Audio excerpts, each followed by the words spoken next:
Barley wine. What a divisive, misunderstood, eclectic and genuinely strange style of beer this is. In the course of your life as a craft beer geek, you'll meet people who rave about barley wine. You'll meet devotees who swear up and down that barley wine is the greatest beer style ever conceived. You will also meet people who detest the flavor profiles of both classic and modern, barrel-aged barley wines. But you won't meet many folks who are in between. For whatever reason, barley wine seems to inspire reactions that are both polemic and extreme. It's the odd nature of this style. The roots of barley wine are nebulous and ill-defined compared to some other British beer styles, so I will defer to the great Martin Cornell, chiefest of British beer historians. This is as good a musing upon the historical titles of barley wine and old ale that exists online. In short, despite being a term that has technically existed since ancient Greece, our modern conception of barley wine is not really a style that can be traced back in the same form to a pre-industrial root. In more modern times, it's simply a marketing label that evolved to define the big, malt-forward English strong ales that we also sometimes call old ale in the modern age. For this reason, there's functionally little difference between the two today, at least when describing the English version of the style. American barley wine, on the other hand, is its own beast. In the same way as we have with so many other craft beer styles, the American response to English barley wine was, make it bigger and hop the bejesus out of it. The result was the emergence of a style often credited as having begun with Anchor Brewing Co.'s Old Foghorn in 1976, that exists as a close relative of old-school American Dipper, featuring a balance of caramel, toasted malt, booze and hops, with pronounced alcohol presence and bitterness. One could argue that the original barley wines were the precursors of triple IPA as well. In fact, one could even say that as DIPAs have become progressively less malt balanced to allow for double dry hop experimentation and whatnot, that American barley wine is now often closer to old school Dipper than most DIPAs have become. Of course, in the last decade, things have changed mightily for the style once again. Although still commonly produced by American breweries, barley wines have been assumed wholeheartedly into the culture of American barrel aging. You can see this in the sheer number of barrel-aged barley wines entered into this tasting. There were more barrel-aged beers than classic barley wines, by a healthy number. Like Imperial Stout, where we also received more barrel-aged than non-barrel-aged beers when we blind tasted them in January, the style has become a canvas for experimentation with barrel aging, which has made them bigger, boozier and richer than ever. So let's get into this booze-soaked journey into the heart of barley wine. Special note, after almost an entire year of avoiding a large number of waxed beer bottles, this barley wine tasting was like wax 2, the waxening. Please feel free to refresh yourself with our diatribe on why waxed beer bottles suck, and its follow-up, where we tested a number of wax removal tools. A note on beer acquisition: as in most of our blind tastings at Paste, the vast majority of these barley wines were sent directly to the office by the breweries that choose to participate, with additional beers acquired by us via locally available purchases and the occasional trade.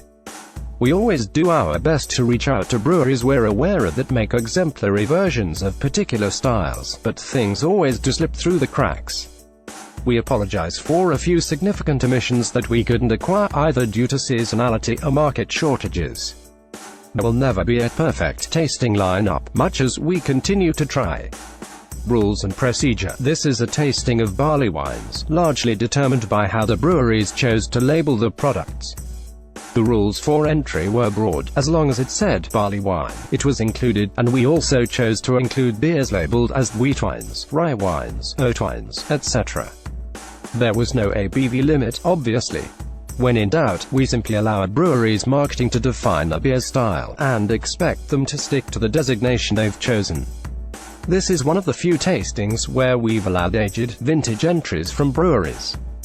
We did this because many breweries don't make a barley wine every year, in the interest of the widest field of participants. There was a limit of 2 entries per brewery. The beers were separated into daily blind tastings that approximated a sample size of the entire field. Tasters included professional beer writers, brewery owners, brewmasters and beer reps. Awesome Paste branded glassware is from Spiegelau. Beers were judged completely blind by how enjoyable they were as individual experiences and given scores of 1 to 100, which were then averaged.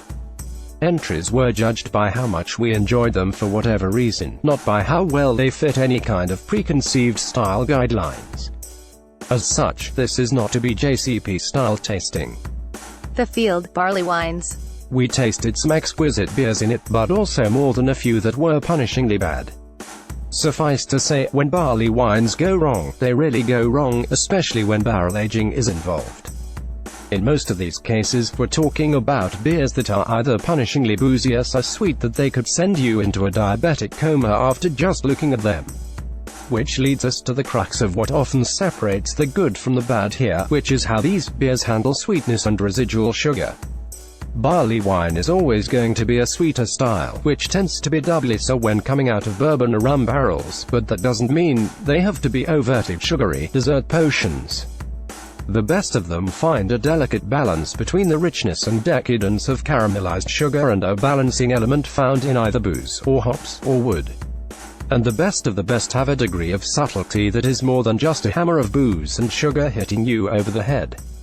As ever, the beers listed below in the field are simply presented in alphabetical order, which means they're not ranked. I repeat, these beers are not ranked. Boulder Beer Co.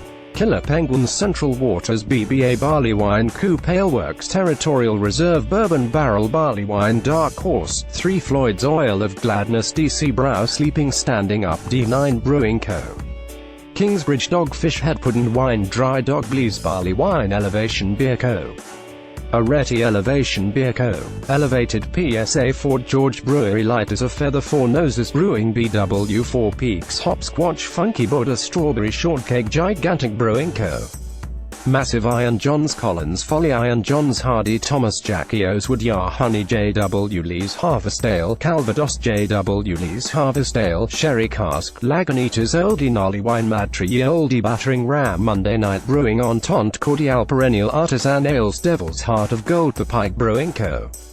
Old Bordy Rubens Brews 3 Rise Men Rheingeist Brewery Gramps Rogue Ales Old Crustacean Rogue Ales Tree D Scratchtown Brewing Co. Keys to the Asylum Service Brewing Co.